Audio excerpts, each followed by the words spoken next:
Assalamualaikum warahmatullahi wabarakatuh. Selamat pagi semuanya. Hari ini kita sudah memasuki pertemuan ke-12 untuk mata kuliah Sustainable Urban, untuk mata kuliah Arsitektur Berkelanjutan.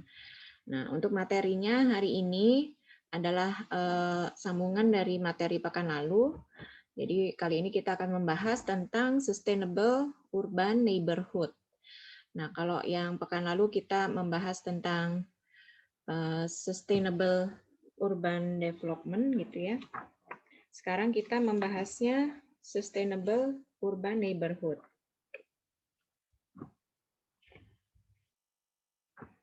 Jadi skalanya sudah lebih kecil dibandingkan yang pekan lalu.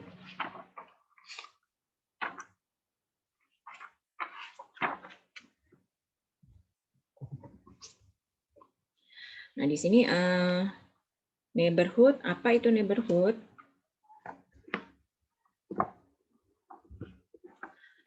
Neighborhood itu adalah salah satu unit lingkungan hidup bertetangga. Bertetangga atau lingkungan yang berada di sekitar kita. Skopnya itu bisa skala RT ya, skala RW, bisa kelurahan sampai kecamatan. Jadi bisa agak luas sedikit lah gitu. Nah, satu unit lingkungan ini, di mana satu unit lingkungan ini biasanya itu memiliki ciri khas dan identitas tersendiri gitu. Terus ada juga unit lingkungan yang eksklusif, biasanya untuk unit-unit lingkungan yang middle up. Terus ada juga unit-unit lingkungan untuk kaum marginal atau yang middle low. Nah, dalam neighborhood ini yang paling utama adalah tentang penambahan isu adanya komunitas. Jadi kalau yang neighborhood nanti ada ditekankan ada penambahan komunitas ini untuk membentuknya sehingga lingkungan ini menjadi sustainable. Nah, ruang lingkup neighborhood itu berlaku juga untuk vertical housing. Jadi tidak hanya untuk landed house, tapi juga untuk vertical housing. Atau misalnya dalam lingkup apartemen gitu ya, atau rusun, vertical house. Nah, saat ini skala neighborhood itu tidak terbatas pada lingkup perumahan, tapi juga jadi lingkup perumahan tidak hanya sebatas tadi ya sampai kecamatan tadi, tapi juga bisa untuk lingkungan yang memiliki pengertian tertentu, misalnya area TOD. TOD itu adalah Transit Oriented District, terus atau CBD, Central Business District.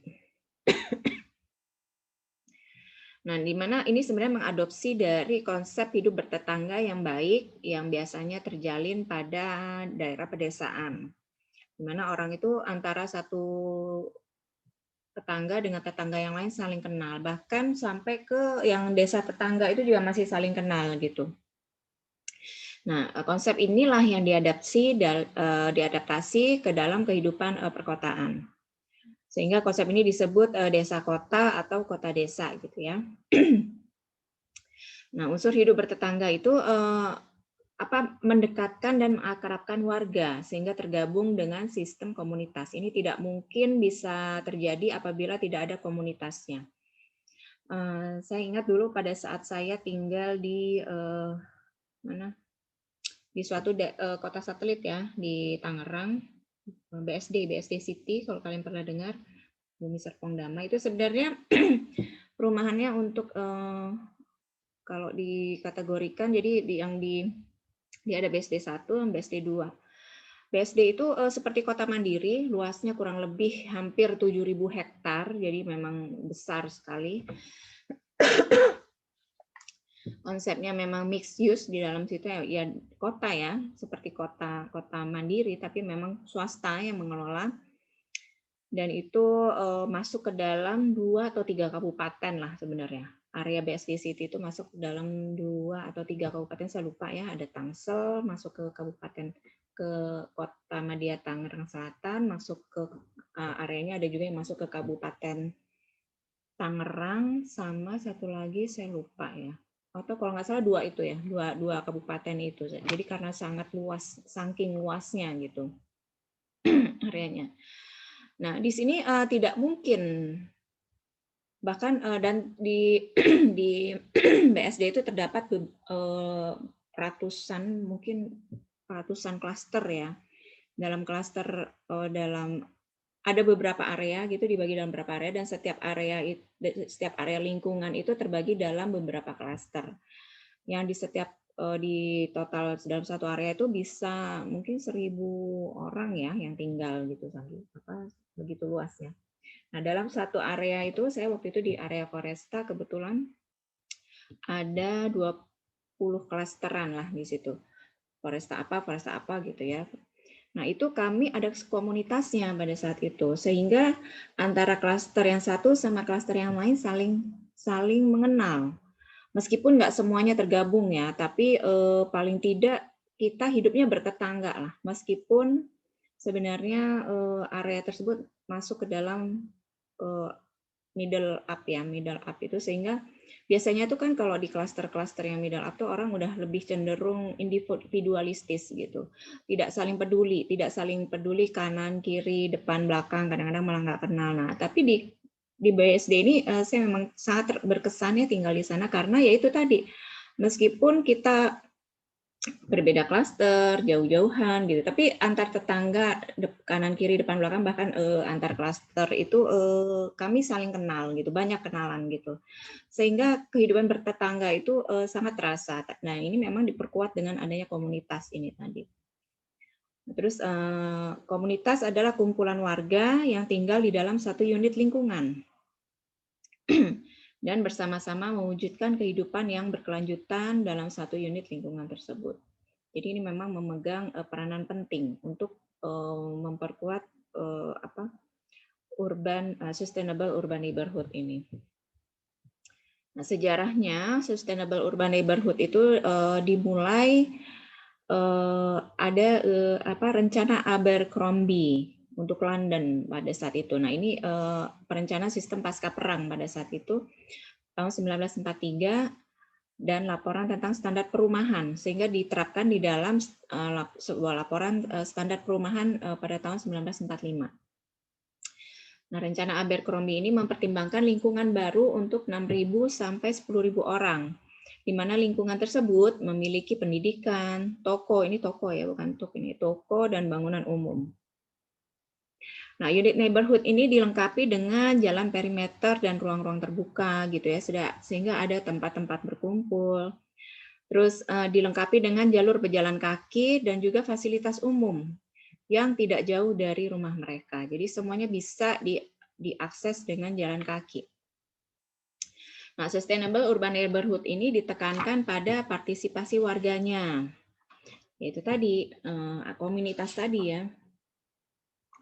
Misalnya kalau di Indonesia ibu-ibu itu tergabung dalam komunitas PKK.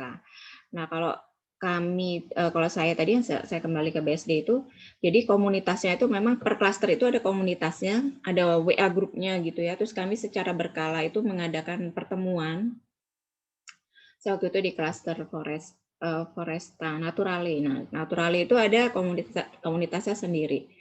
Terus antar klaster itu nanti ada komunitasnya sendiri yang khusus ibu-ibu. Bapak-bapaknya juga ada gitu, tapi bukan PKK ini.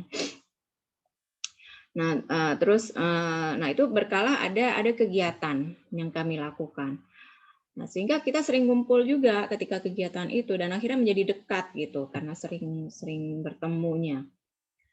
Nah, terus misalnya anak-anak muda itu tergabung dalam komunitas Karang Taruna atau remaja masjid gitu ya. Nah, unit neighborhood di sini satu set prinsip desain dalam satu unit neighborhood. Ini prinsip desainnya yang harus ada. Pertama ada jalan udah pasti ya, akses atau accessibility. Nah, jalan merupakan salah satu unsur penting. Nah, selain untuk kendaraan, mungkin ditekankan jalan itu harus nyaman juga untuk pesepeda, untuk pejalan kaki, gitu ya. Terus ada hierarki. Hierarki ini semakin penting hierarki suatu bangunan pada suatu lingkungan, maka akan terletak pada jalan utama. Jadi lingkungan itu kan ada jalan utamanya. Nah, bangunan-bangunan penting terletak di jalan utama. Semakin dia menurun tingkat kepentingannya, maka semakin agak jauh gitu ya dari jalan utama. Terus ada sistem blok perkotaan. Jadi unit lingkungan permukiman dan perkotaan diatur dengan sistem blok di sini ya. Sehingga ada perbedaan dengan unit lingkungan pada pemukiman suburban atau perkampungan gitu. Jadi kalau perkotaan dia akan relatif lebih tertata gitu. Ada blok-blok perkotaan. Ini untuk blok komersial, untuk blok pemukiman gitu ya, atau blok perkantoran. Terus sebaiknya membuat grid perkotaan, dibentuk dengan grid perkotaan. Grid perkotaan di sini berhubungan dengan penetapan GSB atau setback. Setback itu GSB atau garis sempadan bangunan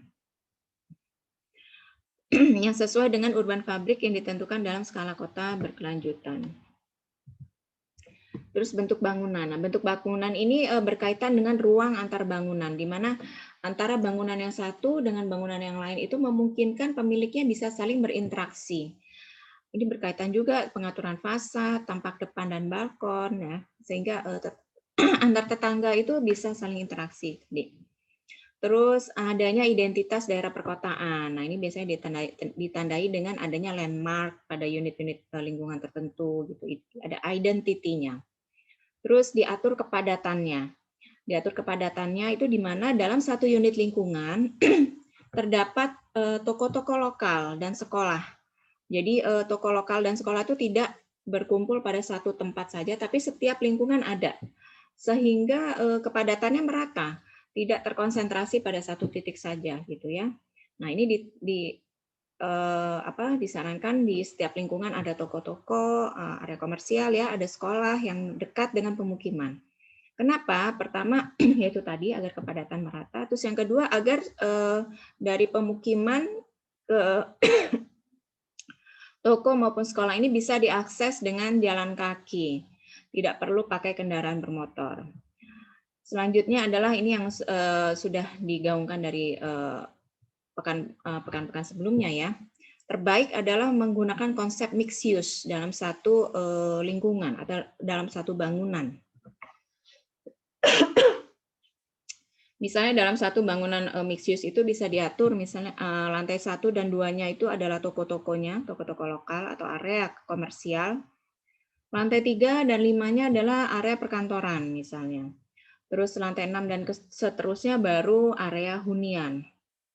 Nah, sehingga semua kegiatan dilakukan pada gedung tersebut. Orang nggak kemana-mana gitu ya. Ini untuk meminimalisir penggunaan tadi bahan bakar fosil. Terus menghemat waktu juga. Nah, sehingga apabila diterapkan dalam 9 prinsip sustainable architecture, nah tapi di sini ada penambahan satu, yaitu komunitas. Sehingga nggak jadi 9 ya, jadi 10 di sini. Di mana sustainable plus urban neighborhood itu jadinya untuk ekologi perkotaan. Sebenarnya poin-poin yang lainnya ini kurang lebih sama yang kemarin, sustainable urban development. Untuk ekologi perkotaannya bisa diterapkan urban farming, memaksimalkan ruang hijau. Untuk strategi energinya, yaitu tadi tidak menggunakan transportasi berbahan bakar fosil atau meminimalisir penggunaannya. Terus ada sistem pemanasan per distrik. Ini mungkin untuk daerah-daerah yang relatif dingin ya. Kalau Indonesia kan iklim tropis. Terus menggunakan pembangkit listrik tenaga matahari, air, atau angin. Untuk manajemen sumber daya airnya itu tidak boros dalam penggunaan air, melakukan konservasi air. Selanjutnya ada penggunaan kembali dengan water treatment SUD atau Sustainable Urban Drainase. Lalu selanjutnya untuk manajemen limbah, mengurangi limbah dan sumbernya, terus memisahkan limbah menurut jenisnya, mendaur ulang, dan ada pembuangan limbah secara aman. Untuk material, menggunakan material konstruksi dari lokasi yang tidak jauh dari lokasi pembangunan. Jadi menggunakan material-material lokal. Sementara untuk community in neighborhood, itu memaksimalkan ruang untuk berkumpul dan taman. Untuk strategi ekonominya, memaksimalkan workshop untuk masyarakat ekonomi lemah, memahami karakteristik masyarakat ekonomi lemah, gitu ya. Terus untuk penciptaan budayanya yaitu tadi banyak ruang-ruang publik untuk berkumpul. Sementara untuk manajemen operasionalnya secara bertahap meningkatkan potensi sustainable management di perkotaan. Nah, ini ada tambahan satu poin yaitu community, di mana memaksimalkan partisipasi warga dalam mewujudkan wilayah lingkungan perkotaan yang sehat dan ideal. Jadi di sini ada tambahan community. Nah, secara garis besar yang bisa diterapkan ini dibagi menjadi 3 dalam untuk membentuk sustainable urban neighborhood tadi. Pertama adalah ini ditekankan ya, mix of uses atau mix of uses itu yaitu tadi di dalam satu unit itu atau di dalam satu lingkungan itu terdapat campuran activity atau campuran zoning gitu ya. Ada zoning pemukimannya, ada area pemukimannya. Ini bisa diterapkan baik landed maupun vertical house. Landed building maupun vertical building. Ada area komersialnya di situ, area perkantorannya di situ, area pendidikannya di situ gitu ya. Dan antar mixed use, ada lingkungan mixed use yang satu dengan yang lain, ada mass atau mass transportation atau ada apa public transport gitu ya, ada transportasi umum. Selanjutnya walkability. Antara fungsi yang satu dengan fungsi yang lain itu bisa dijangkau dengan jalan kaki. Manusia itu maksimum bisa berjalan kaki pada satu waktu itu 1 sampai 2 kilo lah gitu. Sehingga jarak tempuh itu diasumsikan paling jauh 2 km gitu. Radiusnya 2 km. Sehingga masih bisa ditempuh dengan jalan kaki. Cuman nggak tahu ya, orang Indonesia itu karena udah dimanja sih dari zaman dulu, pada malas jalan kaki.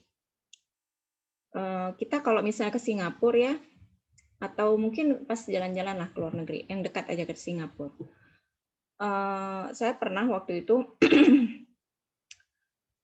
ketika ke Singapura, karena kan menggunakan public transport ketika di Singapura. Nah, ketika sudah selesai beraktivitas seharian itu, saya cek di HP seberapa jauh sih hari ini saya jalan kaki. Ternyata setelah saya cek hari ini saya jalan kaki sejauh 10 km per hari. Jadi dari tempat kami menginap terus ke stasiun MRT-nya itu ya sebenarnya nggak jauh ya, maksimal cuma 700 meter gitu, 500 meter. Terus nanti dari misalnya mau wisata kemana gitu, dari tempat MRT-nya ke tujuannya itu ya sekitar 500-700 gitu lah. Nggak ada yang sampai 1 kilometer. Tapi setelah di total itu sampai 10 kilometer dalam satu hari kami berjalan. Ya, tentu saja itu dihitung juga ketika jalan-jalan di mall ya. Tapi luar biasa, nggak kerasa gitu. Bayangkan kalau ketika di Indonesia saya harus jalan kaki, kayaknya nggak pernah juga ya sampai 10 km per hari gitu. Makanya ya itu tadi, sistem transportasi di sana itu memaksa warganya untuk jalan kaki, memaksimalkan jalan kaki.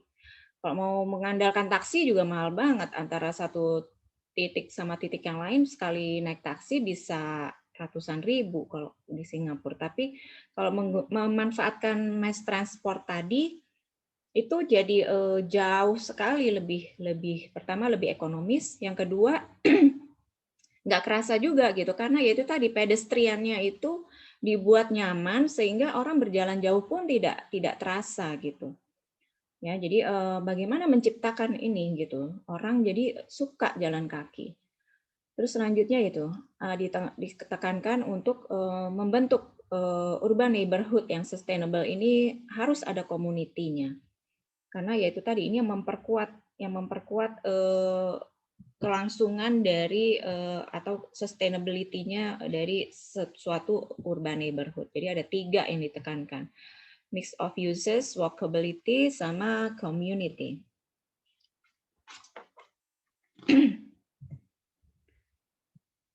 Nah, jadi sustainable urban neighborhood, kalau disimpulkan, berkelanjutan di sini tuh berarti kemampuan lingkungan dan sistem perkotaan yang lebih luas untuk mempertahankan keberadaan mereka dari waktu ke waktu dan meminimalkan dampak keberadaan lingkungan tersebut atau neighborhood tersebut. Terus berkelanjutan tidak hanya dari segi lingkungan, tapi juga harus sosial dan ekonomi. Ingat ya, sustainable itu dilihat dari 3 sisi ini, lingkungan, sosial, dan ekonomi. Nah, selain itu berkelanjutan itu berarti ya swasembada pangan. Untuk area tersebut bisa swasembada pangan. Bisa menghasilkan energi sendiri. Bisa mendaur ulang sampahnya dan mengumpulkan serta mengolah air gitu. Ini yang idealnya seperti ini gitu ya. Sehingga tidak bergantung lagi pada misalnya PLN lah atau PDAM gitu. Tapi sudah bisa mandiri lingkungan ini. Mandirinya tapi nggak merusak lingkungan di sekitarnya, di luar dari neighborhood tersebut. Gitu. Ya, mudah-mudahan bisa dipahami. Sekarang saya akan memberikan beberapa contoh, tapi memang contoh yang saya berikan ini tidak pada area urban. Nah, ini mungkin bisa diterapkan pada area urban, di mana kita membawa sampel-sampel tersebut, yaitu tadi desa kota tadi ya. Yang pertama ada Kampung Naga, mungkin kalian sudah tahu ya, ini sudah sangat terkenal sekali. Ini Kampung Naga ini terletak di Garut, Jawa Barat. Nah, dulu kampung ini terisolasi dari peradaban. Nah, dari zaman dulu kampung ini terisolasi sampai sekarang ya kampung itu kayak gitu aja gitu. Tidak terimbas dengan kemajuan teknologi juga. Terus dan mereka itu bisa bertahan hingga kini karena yaitu tadi mempertahankan budayanya yang berkelanjutan. Ini dari aspek sosialnya yang ditekankan di sini. Dan selanjutnya ekonominya juga sama ya, sustainable. Karena mulai dari tanaman padi, terus mereka juga ada tambak, itu mereka lakukan sendiri. Ini untuk ketahanan pangan. Terus budaya juga dipertahankan cara hidupnya sehingga tidak luntur gitu dimakan zaman. Nah, dari zaman dulu karena dulu zaman saya kuliah itu sudah mempelajari, ini sudah menjadi objek penelitiannya Kampung Naga ini ya dari zaman dulu kayak gini. Sampai sekarang juga ya masih kayak gini kampungnya itu. Bisa dilihat ya lingkungannya antar tetangga itu jaraknya diatur. Terus antar tetangga ada apa ya? Ya modelnya yang face to face ini itu sehingga memungkinkan orang untuk berinteraksi gitu. Bisa dilihat di sini peralatan masaknya di luar, ini dapurnya. Dapurnya itu saling berhadapan. Nanti yang di sebelah sana fasad depannya juga saling berhadapan gitu. Nah, antar tetangga depan ini kan sebenarnya kan bagian belakang rumah ya, bagian belakang rumah. Nah, itu ada jalan setapak gitu, jadi tidak menempel gitu. Kalau perumahan sekarang kan bagian belakang sama bagian belakang nempel gitu, tidak mungkin ada interaksi. Nah ini ada jalan di sini, sehingga bisa interaksi antar tetangga. Misalnya ibu-ibu kan kalau masak itu di belakang. Nah yang tetangganya juga lagi masak. Nah sambil masak bisa sambil ngobrol juga gitu, sambil berinteraksi, saling berinteraksi. Terus di sini bisa dilihat ya itu tadi untuk ketahanan pangan mereka punya tambak sendiri. Terus ada persawahannya ya mereka tanam sendiri, mereka sebagian dijual dan sebagian lagi mereka konsumsi sendiri. Selain selain padi, penghasil beras juga dan juga tanaman-tanaman lain gitu ya, tanaman perkebunan lainnya. Nah, selanjutnya contoh yang lain adalah di sini di luar negeri adalah Pinhorn Eco Village. Nah, di sini warga Pinhorn ini memiliki jejak ekologi 13% lebih rendah dibandingkan pengembangan perumahan yang berbasis ekologi lainnya di London. Apa itu jejak ekologi? Jejak ekologi adalah upaya untuk mengukur dampak lingkungan total dari aktivitas manusia pada suatu daerah tertentu. Nah, Pinhorn Eco Village ini memiliki jejak ekologinya 13% lebih rendah. Nah, hal ini dikarenakan warga Pinhorn ini memproduksi sendiri bahan pangan organik sampai 70%. Nah, hasilnya itu ya mereka konsumsi sendiri, kalau ada kelebihan mereka jual gitu. Selain itu di Pinhorn ini, nah kalau ini lebih canggih. Kalau yang di Kampung Naga ini masih memaksimalkan potensi alam secara pasif. Secara pasif dalam artian banyak bukaan gitu ya. Dan memang lingkungannya memang sejuk ya. Banyak bukaan sehingga matahari dan antar tetangga itu tidak berdempetan sehingga mereka bisa pencahayaan matahari secara maksimal bisa masuk ke dalam, terus penghawaan juga bisa masuk ke dalam. Kalau tidak salah di Kampung Naga ini juga, mereka tidak menggunakan listrik ya, jadi memang tidak tergantung pada yaitu tadi penggunaan listrik negara. Nah, kalau di Vinhorn, untuk listrik mereka menggunakan 4 turbin angin. Terus di rumah-rumahnya juga ada panel-panel matahari. Jadi 4 turbin angin yang didukung juga penggunaan panel matahari untuk mengkonversikan energi listrik. Nah ini gambarnya ya. Jadi ada 4 turbin angin di sini. Mereka punya pembangkit sendiri. Terus di masing-masing rumahnya itu juga ada panel-panel surya. Nah, sehingga ya itu tadi benar-benar memanfaatkan energi alami itu secara maksimal. Terus mereka memanfaatkan misalnya atap ini untuk urban farming, terus halaman-halamannya gitu. Semuanya dimanfaatkan untuk urban farming secara maksimal tadi. Makanya 70% itu hasil pangannya adalah hasil mereka sendiri gitu. Ini adalah 2 contoh yang bisa saya sampaikan.